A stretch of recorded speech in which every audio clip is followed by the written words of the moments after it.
Alright guys, welcome back everyone to Black Cuan. Terima kasih.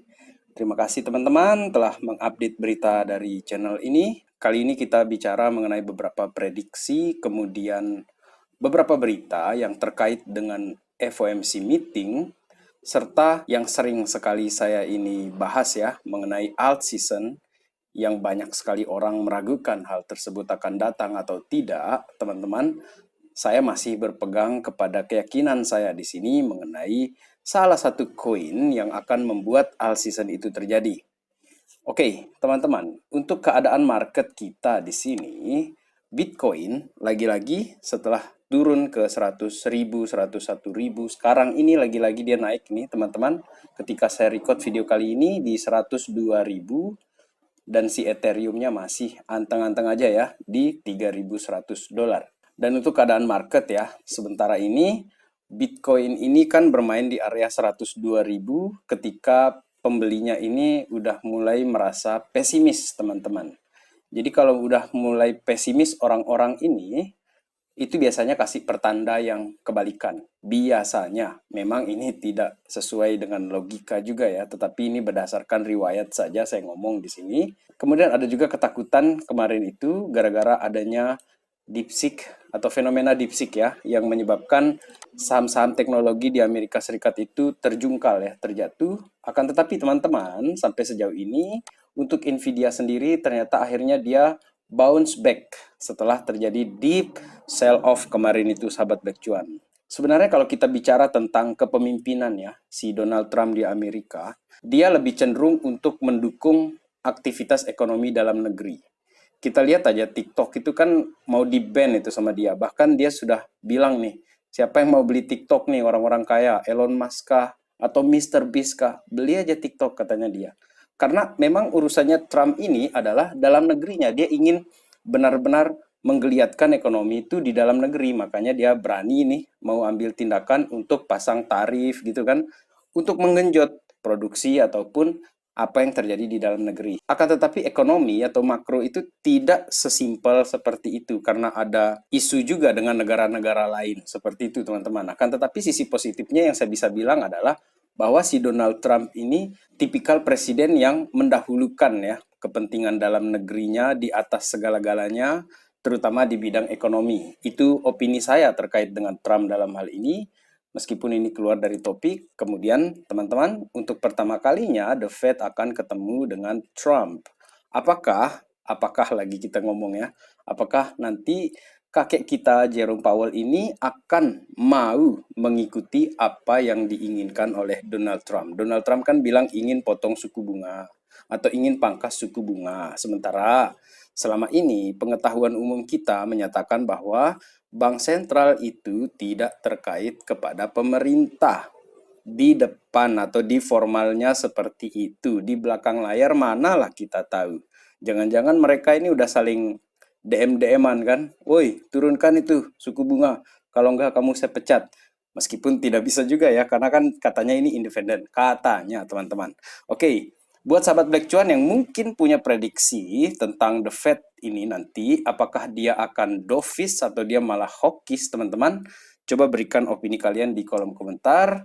Selanjutnya ini dari Polymarket, sahabat Black Cuan ya. Untuk pertemuan The Fed nanti yang akan datang sebentar lagi, rupa-rupanya Polymarket ini pesimis juga ya, teman-teman ya. Atau kita bilang bukan pesimis, sorry. Maaf ya, saya bilang pesimis, realistis.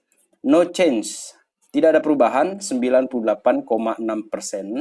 Sementara untuk yang ekspektasi turun itu hanya 1,2%.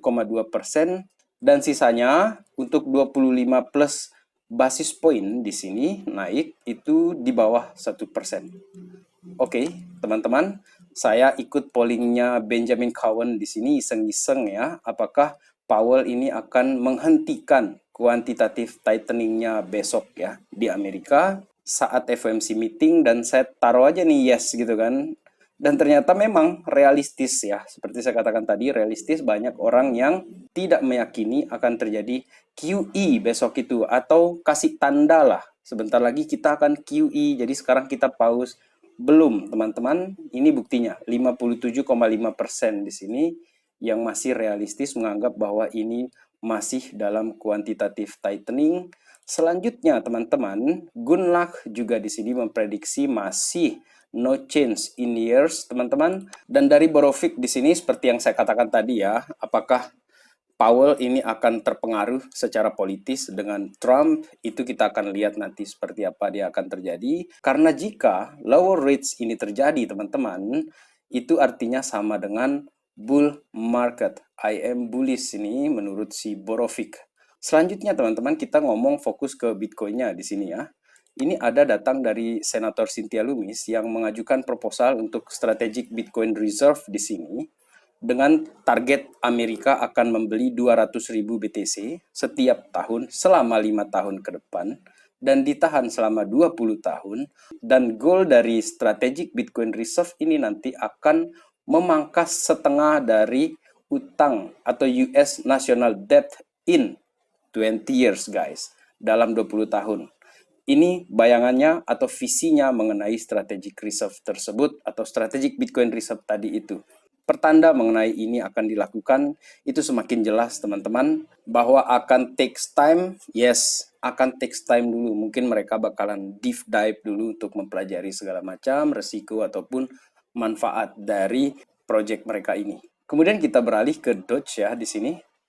Doge ini institusi baru yang dibuat oleh si Donald Trump, diberikan kepercayaan kepada Elon Musk berkaitan dengan strategic reserve tadi.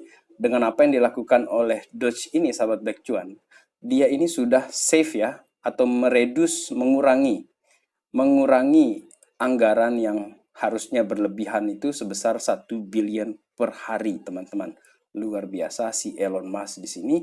Dan berkaitan dengan Dogecoin ya, teman-teman, si meme tersebut akan kita bicarakan nanti. Dan jika Amerika berhasil ya melakukan efisiensi seperti yang dilakukan oleh Doge di sini, maka strategic reserve atau strategic Bitcoin reserve ini itu bisalah dananya itu untuk beli ke Bitcoin. Barangkali seperti itu saya membayangkan di sini secara sederhananya, teman-teman. Kemudian kalau kita berbicara mengenai adopsinya, luar biasa di Amerika ini, yang tanda-tanda orange ini teman-teman, itu adalah negara bagian yang sudah mulai mengadopsi Bitcoin. Bahkan sudah ada yang menjadikan Bitcoin itu sebagai reserve di negara bagian tersebut di Amerika, teman-teman. Jadi ini beritanya bullish ya. Dan memang hati kita dibikin kayak bola pingpong tangtong-tangtong, naik turun seperti itu, teman-teman. Tetapi beritanya masih saja positif. Oke, teman-teman. Untuk keberadaan para paus ya, ini menarik untuk kita bahas di sini. Paus baru dan paus lama. Paus lama ini warna abu-abu ya di sini. Kemudian paus baru inilah yang datang sekarang ini, teman-teman, yang warna biru di sini, dan dia terjadi kenaikan, sementara untuk paus lamanya ini dia steady, teman-teman. Dia flat di sini. Dan apa pertandanya bagi market paus-paus yang biru tadi? Teman-teman, kita bisa lihat ya, berkaitan dengan banyaknya paus yang datang tadi itu, untuk crypto market cap secara keseluruhan di sini, teman-teman, dia sudah menembus ATH yang pernah terjadi di bull run yang sebelumnya, dan sudah berhasil juga ini tampaknya melakukan retest, dan target berikutnya apabila kita melihat pergerakan yang pernah terjadi di tahun 2021, apabila kita ambil garis sederhana saja di sini ya, kita tarik garis, ini tampaknya nyampe ke 10 triliun US dollar, teman-teman. Untuk total market cap dari semua aset ini, baik itu Bitcoin ataupun Ethereum. Dan tentu saja buat kita yang menginginkan terjadinya all season, teman-teman, kita harus memperhatikan ini. Market cap BTC.D, dominance dari si Bitcoin. Kalau kita belajar dari fraktal sejarah atau secara historis, Januari 2021 itu terjadi penurunan di BTC.D yang kemudian diikuti oleh kenaikan Ethereum. Ethereum dulu naik ini teman-teman, habis itu baru yang kecil-kecilnya naik. Nah di Januari 2025 kita lihat lagi nih BTC.D yang saya gambar turun itu ya teman-teman, justru naik ke 58 bahkan ke 59 bahkan nyentuh ke 60 ini, meskipun dia weak saja ya teman-teman. Kemudian ekspektasi selanjutnya adalah dia terjadi pelemahan di BTC dominance-nya, meskipun harganya bisa saja terjadi kenaikan, dan ini akan memberi ruang kepada altcoins untuk terjadi kenaikan. Karena kalau kita perhatikan ya mengenai si Ethereum tadi, Ethereum yang saya ekspektasikan akan men-trigger alt season itu teman-teman ya. Kita mungkin perlu study GCR ya, di sini belajar dari si GCR. Oke, buat teman-teman yang tidak tahu GCR, GCR ini adalah salah satu analis di Twitter yang sangat dihormati teman-teman karena prediksi-prediksinya dia ini G2 ya teman-teman. Salah satu prediksinya dia yang paling impresif itu adalah mengenai keyakinannya dia bahwa Trump akan menang di 2024 dan dia tweets ini di tahun 2021 Oktober, tanggal 23 Oktober 2021 dan beberapa koin yang dia juga sudah pernah bahas ya teman-teman dan itu kejadian. Oke, balik lagi ke GCR di sini. Untuk si Ethereum-nya sendiri di sini menurut GCR ETH di 10K is a one day programmed. Ini sudah terprogram, ETH ini akan mencapai ke 10K. Pertanyaan buat kita sekarang adalah kapan? Buat saya pribadi, saya ekspektasi di tahun ini. Untuk sahabat Black Cuan, kapan? Tahun ini kah atau tahun depan kah untuk Ethereum 10K-nya? Coba tulis di kolom komentar. Karena saya yakin ini ada tambahan lagi nih dari WLF ya teman-teman, World Liberty Finance. Lagi-lagi dia pembelian di sini untuk Ethereum teman-teman. Jadi ketika orang ragu dengan Ethereum, mulai pesimis dengan Ethereum, malah Donald Trump ini melalui WLF-nya dia, World Liberty Finance-nya dia beli lagi Ethereum. Seperti yang kita bicarakan juga di video yang sebelum ini, sahabat Black Cuan. Dan ketika nanti akhirnya Ethereum berada di atas 5.000, sahabat Black Cuan, fase-fase ini yang sekarang ini kayak sudah usang ya, fase ini saya masih menganggap ini akan terjadi. Buat saya pribadi di sini teman-teman, dan tentu saja this is not financial advice, guys. Karena di bulan Februari nanti atau sampai Maret itu uang ini udah mulai pindah ke Ethereum.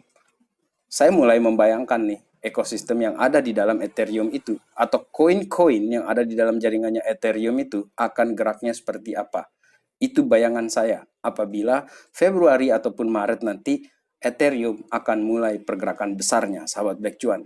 Dan selanjutnya di sini, seperti saya katakan di awal tadi, karena untuk pertama kali kita lihat nih, bukan hanya koin-koin besar, tetapi meme juga mulai diajukan untuk ada ETF-nya. Dan kali ini yang datang ini nggak main-main. Bitwise guys, Bitwise files for spot Dogecoin, Doge ETF teman-teman.